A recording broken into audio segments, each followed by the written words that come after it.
हरे कृष्णा। सभी भक्तों का स्वागत है आज की भगवत गीता क्लास में। तो पहले हम मंगलाचरण करते हैं।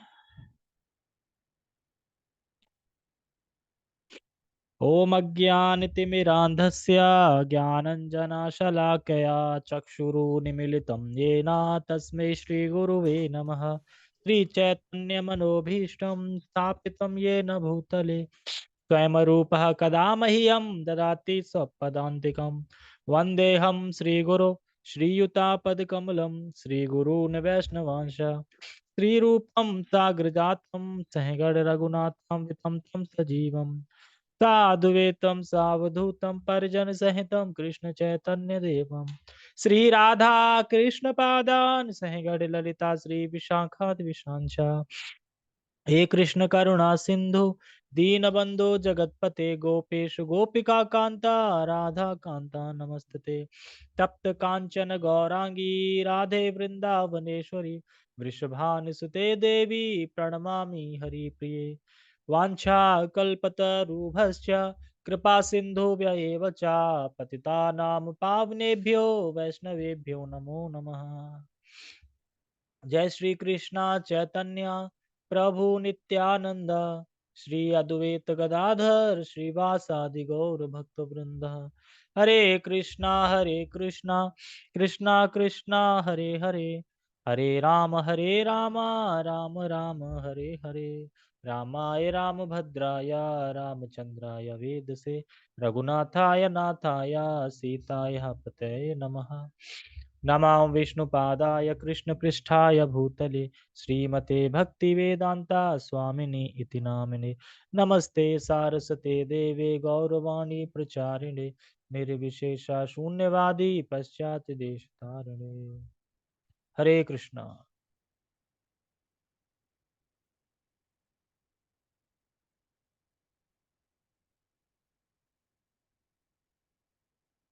ठीक है, सभी भक्तों का स्वागत है आज की भगवत गीता क्लास में। तो आज हम श्लोक क्रमांक 19 पे चर्चा करेंगे। अध्याय 17 है और श्लोक क्रमांक 19 है, भगवत गीता यथारूप से। तो भगवान ने पीछे दो श्लोकों में बताया कि तपस्या कितने प्रकार की होती है और फिर बताया कि सतोगुणी तपस्या क्या होती है और रजोगुणी तपस्या क्या होती है। और आप बता रहे हैं कि तमोगुणी तपस्या क्या होती है, क्या सिम्टम है कि ये तपस्या तमोगुण में आती है। तो वो आज हम सीखेंगे। सबसे पहले हम श्लोक का उच्चारण करते हैं। मूढ़ा ग्राहेणात्मनो यत्पीडया क्रियते तपः परस्योत्सादनार्थं वा ततामसामुदाहृतम्। मूढग्राहेणात्मनो यत्पीडया क्रियते तपः परस्योत्सादनार्थं वा ततामसमुद्राहितम्।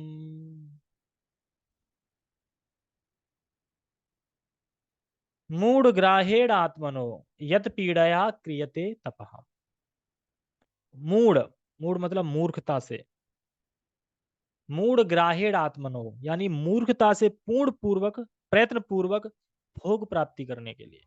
यानी क्यों तपस्या करते हैं? मूर्ख से, मूर्खता से मतलब क्यों कर रहे हैं पता नहीं, मूर्खता से और प्रयत्न पूर्वक करते हैं, भोग प्राप्ति करने के लिए तपस्या करते हैं। और कैसे करते हैं? यत पीड़या क्रियते तपः, उससे खुद को बड़ा कष्ट होता है। यत पीड़या क्रियते तपा, ये जो तप करते हैं, क्रियते मतलब करते हैं, यत पीड़या ये बहुत कष्टकारक होता है, यानी खुद को बड़ा कष्ट होता है और दूसरों को भी कष्ट पहुंचाते हैं ये। कैसे पहुंचा दूसरे को? तो कह रहे हैं परस्यो साधनार्थम वा, और दूसरों को भी दुख पहुंचाते हैं। यानी ऐसी तपस्या करते हैं कि खुद दुख झेलते हैं, अपने आप को भी कष्ट देते हैं और दूसरों को भी कष्ट देते हैं। ये तपस्या, यानी खुद को कष्ट हो रहा है और दूसरों को भी कष्ट हो रहा है। फिर कह रहे हैं तत आमस समुद्राहितम, तो ये तपस्या तामसिक तपस्या कहलाती है। और कोई नहीं आया? घर है नहीं, घर पे कोई? कहाँ? अच्छा।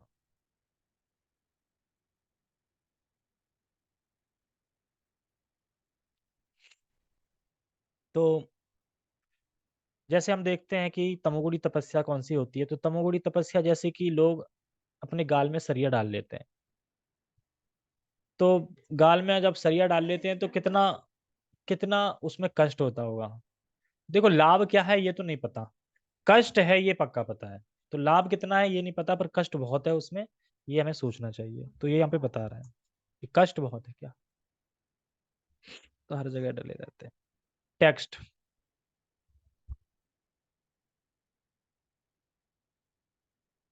अनुवाद। मूर्खतावश आत्म उत्पीड़न के लिए या अन्य को विनष्ट करने या हानि पहुंचाने के लिए जो तपस्या की जाती है वह तामसी कहलाती है। जैसे आप देख सकते हैं हिरण्यकश्यपु। हिरण्यकश्यपु जब तपस्या कर रहा था तो तपस्या करते करते इतना धुआं निकल रहा था कि उच्च जो लोग थे वो तप रहे थे, उन्हें कष्ट पहुंच रहा था। यानी हिरण्यकश्यपु की तपस्या से कष्ट किसको हो रहा है, देवताओं को हो रहा है। सारे लोग मतलब उस धुआं से तपने लगे थे, हाहाकार मच गया था, तपने लगे थे। तो यह भी तपस्या दूसरों को कष्ट देने वाली है, क्योंकि वो तपस्या तो कर रहा है लेकिन उससे दूसरे कष्ट पा रहे हैं। तो ये तपस्या कौन सी हो गई, दूसरों को कष्ट देने वाली। और कह रहे हैं इसमें कि जो तपस्या की जाती है वह तामसी कहलाती है। ऐसे मतलब या तो तपस्या करेंगे दूसरों को विनष्ट करने के लिए, दूसरों को समाप्त करने के लिए। जैसे कि प्रकाशो, वो तपस्या कर रहा था। कैसे कर रहा था, पहले तो खुद को कष्ट दे रहा था, ऐसे तपस्या कर रहा था, अपना मांस काट काट के शिव जी को चढ़ा रहा था। इससे क्या होगा, पहला। और दूसरा, चलो वो ठीक है, तपस्या से उसे वर मिल भी गया तो फिर दूसरों को विनाश करने के लिए क्या मांगा उसने, मैं जिसके सर पे हाथ रखूं भस्म हो जाए, यानी दूसरों को विनाश करने के लिए। तो इसी इसमें कह रहे हैं कि आत्मपीड़न, अपने को भी पीड़न देते हैं, यानी कष्ट देते हैं, और अन्यों को विनष्ट करने या हानि पहुंचाने के लिए जो तपस्या की जाती है वह तामसी तपस्या कहलाती है। जैसे कि मुझे खुद को कष्ट होगा और दूसरों को भी कष्ट होगा, जैसे कि बृकासुर मैंने बताया, इसका राइट एग्जांपल आता है बृकासुर। खुद को कष्ट दे रहा था अपनी शरीर की मांस काट के, और फिर दूसरों को कष्ट दे रहा था उनको मार के, कि ताकि मैं उनको मारूं या परेशान करूं, जैसे करके। ठीक है। और कह रहे हैं इसमें मूर्खतावश। मूर्खतावश मतलब कि लोग तपस्या तो कर रहे हैं लेकिन पता नहीं क्यों कर रहे हैं तपस्या, मूर्खतावश तपस्या कर रहे हैं। मूर्खतापूर्ण तो ये हो ना कि पता ही नहीं क्यों कर रहे हैं। बहुत सारी तपस्या करते हैं, हिमालय पे चढ़ गए, उतर गए, क्यों चढ़े उतरे पता नहीं, हिमालय पे क्या था पता नहीं। या बहुत से लोग स्नान करते हैं, या स्नान में उसमें नदी में खड़े जाते हैं, तो कोई पूछे कि नदी की क्या महत्व है या क्या महिमा है नदी की, तो वो नहीं पता। तो कुछ पता नहीं है और मूर्खतावश वो तपस्या करते रहते हैं। तो क्यों करते हैं तपस्या, जैसे नदी में स्नान कर रहे हैं, पहाड़ पे जा रहे हैं, उतर रहे हैं, पर नदी क्या है ये नहीं पता, नदी है क्या, मतलब कि नदी की महिमा क्या है नदी, वो कुछ नहीं पता। बस सब खड़े हैं तो हम भी कर रहे हैं। जैसे किसी ने बता दिया आप ऐसे ऐसे नदी में खड़े हो जाओ, स्नान करो तो ये मिल जाएगा, इससे आप ये लाभ कर सकते हैं। तो इस तरीके से मूर्खतावश तपस्या करते हैं। या फिर जाएंगे किसी धाम वगैरह, होटल में जाएंगे, वहां रहेंगे, नाचेंगे गाएंगे हंसेंगे मौज करेंगे बस। फिर उनसे पूछो, अच्छा भक्तों का संग किया, भक्तों का संग किया नहीं, अच्छा शास्त्र वगैरह पढ़ा नहीं, नाम वगैरह लिया भगवान का नहीं, तो क्या गए। तो अपने मतलब अपने हिसाब से मूर्खतावश करते रहते हैं कुछ भी। तो उनकी सारी तपस्या है, देखो हम फलाना फलाना जगह गए थे, हमने तपस्या की, लेकिन क्या तपस्या की वहां पे, कुछ नहीं की, वहां होटल लेके रहे उसमें, और खाया पिया, लहसुन प्याज खाया, खूब चल रहा है वहां पे। तो इस तरीके से तो कुछ लोग ऐसी तपस्या करते हैं और मासूम लोगों को मारेंगे। और फिर जैसे कुछ लोग ऐसी तपस्या करते हैं कि मासूम लोगों को मारेंगे तो उनके मारने से हमें क्या है, जन्नत नसीब होगी, जन्नत मतलब स्वर्ग नसीब होगा, और वहां हम इंजॉय करेंगे। ऐसी उनकी धारणा रहती है। तो ऐसे लोग दूसरों को कष्ट पहुंचाते हैं और खुद की लाइफ भी कष्ट में होती है। यानी ऐसे लोग जो है ना इस तरह की तपस्या करते हैं, वो खुद से भी कभी खुश नहीं रहते, खुद से भी कभी खुश नहीं रहते, और खुद तपस्या जब करते हैं तो कष्ट सहते हैं और दूसरों को भी कष्ट देते हैं। तो इस प्रकार की जो तपस्या की जाती है वह तमोगुणी तपस्या होती है। रजोगुणी तपस्या कौन सी थी, दंभ के कारण, सम्मान हो, सत्कार हो। और सतोगुण की तपस्या किस लिए थी, हाँ दिव्य श्रद्धा से युक्त, जो तीनों चीज बताई थी, दिव्य श्रद्धा से युक्त हो, और भौतिक इच्छा के बिना हो, भौतिक इच्छा ना हो जिसमें, वो सतोगुणी तपस्या थी। और रजोगुणी तपस्या ये तमोगुणी तपस्या। तो ये हमें चीज देखनी है, ठीक है। तो ऐसे लोग दूसरों को कष्ट पहुंचाते हैं और खुद की लाइफ भी इनकी कष्टमयी होती है। एक बार शब्दों को देख लीजिए फिर से, फिर हम तात्पर्य पढ़ेंगे। मूढ़ ग्राहे, मूढ़ ग्राहेण आत्मनो, मतलब कि पूरी जिद करते हैं, ये चाहिए चाहिए चाहिए, और उसके बाद बदले में खुद कष्ट भोगते हैं और इसके वजह से दूसरों को कष्ट देते हैं। मतलब ऐसी तपस्या करेंगे बस चाहिए ये, इस तपस्या के लिए कुछ भी करना पड़े, चाहिए चाहिए। जैसे कि जो हिरण्यकशिपु था, नहीं मुझे तो चाहिए वरदान अमरता का, चाहिए चाहिए चाहिए, और लगाए। तो इससे उसने क्या किया, खुद को कष्ट दिया, मान लो कष्ट ही दिया ना, पूरी उसकी बॉडी बिल्कुल हड्डी हड्डी चमक रही थी, और ताप दे के दूसरों को कष्ट दे रहा था। तो इस तरीके से मूर्खतावश करते रहते हैं। तो इसलिए कह रहे हैं मूढ़ ग्राहेण आत्मनो यत पीड़या क्रियते तप। तो इसीलिए कह रहे हैं कि खुद कष्ट भोगते हैं, दूसरों को कष्ट देते हैं। फिर एक है इसमें आत्मनय, आत्मनः यत पीड़या, हाँ ये आत्मनः अति यत पीड़या, मतलब या ये अन्यों को विनाश करने के लिए तपस्या की जाती है, दूसरों को समाप्त करने के लिए तपस्या करते हैं। ऐसा भी करते हैं कि इस तरीके से तपस्या करेंगे दूसरों का विनाश ही कर दें, या तो कुछ शक्ति हासिल कर लेंगे उससे उसका विनाश कर दें, या फिर मासूम लोगों को मारेंगे उससे विनाश करेंगे। तो इस तरीके से करते हैं, और ये अन्यों को विनाश करने के लिए तपस्या करते हैं, ठीक है। और ऐसी तपस्या जिसमें शरीर और इंद्रिया को कष्ट पहुंचता है, तो ऐसी तपस्या ही करते हैं जिसमें शरीर और इंद्रियों को कष्ट पहुंचता है। जैसे कि वृकासुर, वह जब अब तपस्या कर रहा था, तो अपने मांस को जब काट के चढ़ा रहा था, तो अपनी इंद्रियों को कष्ट दे रहा था वो। तो इस प्रकार की ये तपस्या करते हैं। तो ये सभी तपस्या तमोगुणी होती है। तो कहने का मतलब यह है कि यहाँ पे सत्वगुण का उल्टा होता है तमोगुण में हमेशा।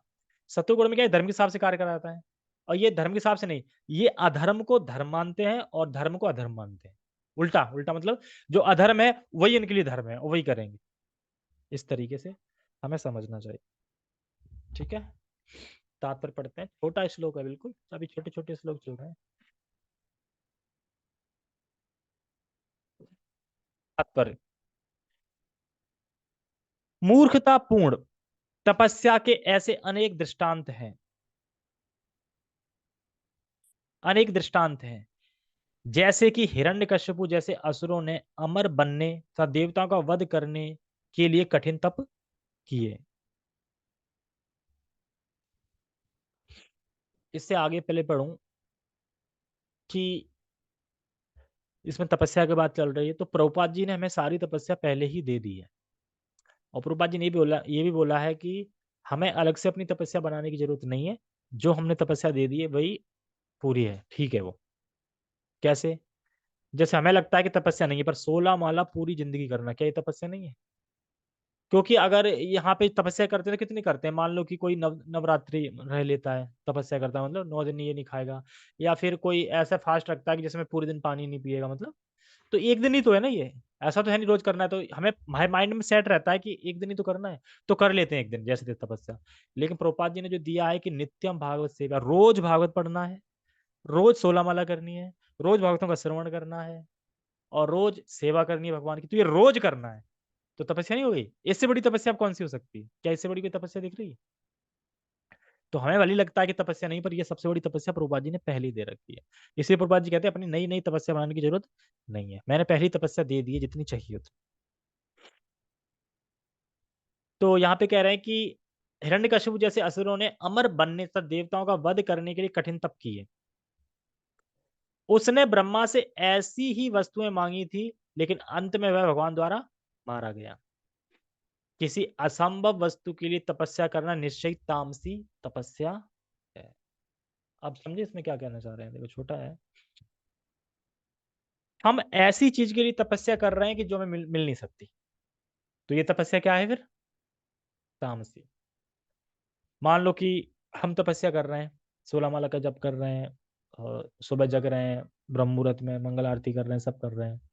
तो हम इसके बदले में क्या चाहते हैं कि कृष्ण प्रेम प्राप्त हो। तो क्या कृष्ण प्रेम प्राप्त होगा कि नहीं होगा? कि होगा, शास्त्रों में लोगों ने किया भी है और शास्त्रों में लिखा भी है, भगवान ने बोला है, ठीक है, कि मन मना मत वक्त, तो सारा कुछ बोला है भगवान ने। तो यानी हम ऐसी तपस्या कर रहे हैं कि जो होगी, ठीक है। लेकिन जो हिरण्यकश्यप जो कर रहा था वो ऐसी तपस्या कर रहा था कि जो हो ही नहीं सकती, इसलिए तामसी तपस्या। हो ही नहीं सकता वो।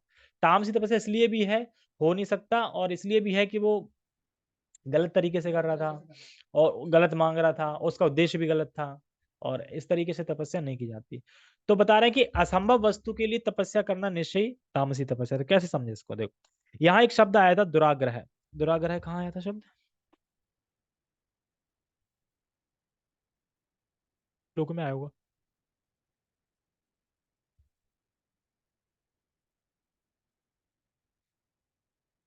दुराग्रह।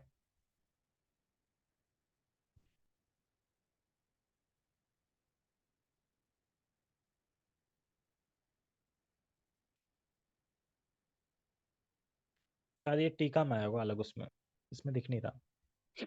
दुराग्रह का मतलब क्या होता है, मैं बता देता हूँ। दुराग्रह का मतलब होता है कि आप जान रहे हो कि कोई व्यक्ति अमर नहीं हो सकता। पता है ना कि कोई व्यक्ति अमर नहीं हो सकता, आप ये जान रहे हो अमर नहीं हो सकता। और ब्रह्मा जी की जब वह तपस्या कर रहा था हिरण्यकश्यपु, तो वह सोच रहा था कि आत्मा तो अमर है, यानी हिरण्यकश्यपु भी जानता था कि आत्मा अमर है और शरीर नाशवान है। वो जानता था कि आत्मा अमर है, शरीर नाशवान है। ठीक है। तो तपस्या करते करते अगर मैं मर भी जाऊं, वो क्या सोच रहा था कि मैं तो आत्मा हूँ, आत्मा अमर है, शरीर नाशवान है, अब मैं तपस्या करके क्या वरदान मांगूंगा? अमरता का। है कि नहीं बेवकूफी? वो जानता है आत्मा अमर है और शरीर नाशवान है, और कह रहा मैं तपस्या करके क्या मांगूंगा? अमरता का वरदान। और सोच रहा था वो कि अगर मैं तपस्या करते करते मर गया तो कोई बात नहीं, अगले जन्म फिर लूंगा और फिर तपस्या करूंगा, क्योंकि शरीर नाशवान है लेकिन मैं तो अमर हूं। फिर जन्म लूंगा और फिर से तपस्या करूंगा, फिर अमरता मांगूंगा। तो ये बेवकूफी है कि नहीं? समझे कि नहीं समझे? वो ये जानता है कि आत्मा अमर है और फिर भी कह रहा है कि मैं क्या वरदान मांगूंगा? अमरता का। भाई तुम पहले से ही अमर हो तो अमरता का वरदान क्या मांगोगे? और अगर और शरीर नाशवान है तो तुम कर क्यों रहे हो ये? तो आगे ना दुराग्रह मतलब कि मूर्खतापूर्ण, मतलब कि असंभव चीज। तो यहाँ पे बता रहे हैं कि कोई बात नहीं, अगले जन्म में तपस्या करूंगा। जब तक मैं अमर नहीं हो जाऊंगा तब तक तपस्या करता रहूंगा। क्या बोल रहा है कि जब तक मैं अमर नहीं हो जाऊंगा तब तक तपस्या करता रहूंगा। भाई अमर तो तुम पहले से ही हो, शरीर नाशवान है। तो यहाँ पे बता रहे हैं इसके पास इतनी बुद्धि नहीं है। अगर उससे कोई बोले हिरण्यकश्यप इतनी बुद्धि नहीं है कि आत्मा तो अमर है, तो किसको अमर बनाना चाहता है फिर तपस्या कर करके? शरीर तो नाशवान है। अब मैं आत्मा के रूप में पहले ही अमर हूं और शरीर तो नाशवान है, तो मैं असंभव चीज के लिए क्यों प्रयास कर रहा हूं? कर रहा है कि नहीं कर रहा है? जो चीज वो पहले से ही है उस चीज को पाने के लिए प्रयास कर रहा है बार बार बार बार। तो ये चीज समझ नहीं है। तो समझ में आया? तो मुझे ऐसी जगह जाना चाहिए, ऐसी वस्तु के लिए प्रयास करना चाहिए जो कि नितांत संभव हो। तो जैसे कि अपन हरे कृष्णा कर रहे हैं, भगवत गीता पढ़ रहे हैं, क्लासेस कर रहे हैं और नाम जप कर रहे हैं, तो ये कैसी चीज है? ये संभव चीज है, नितांत संभव है, ये मिल जाएगी, मतलब भगवान का प्रेम मिल जाएगा हमें। तो ऐसी चीजों के लिए प्रयास करना चाहिए, ना कि हिरण्यकश्यप जैसी चीजों को। जान भी रहा है मैं अमर हूं, फिर भी कह रहा है मैं मरूंगा, जन्म लेके फिर से करूंगा, जब तक मैं अमर नहीं हो जाऊंगा तब तक मैं तपस्या करता रहूंगा। क्या कहना चाह रहा है ये? पहले से ही अमर है आत्मा। आत्मा थोड़ी, अगर आत्मा अमर नहीं होती है, तू अमर नहीं होता, तो फिर मर के फिर आ कहां से गया? हमारे तभी तो दोबारा आ गए ना मर के।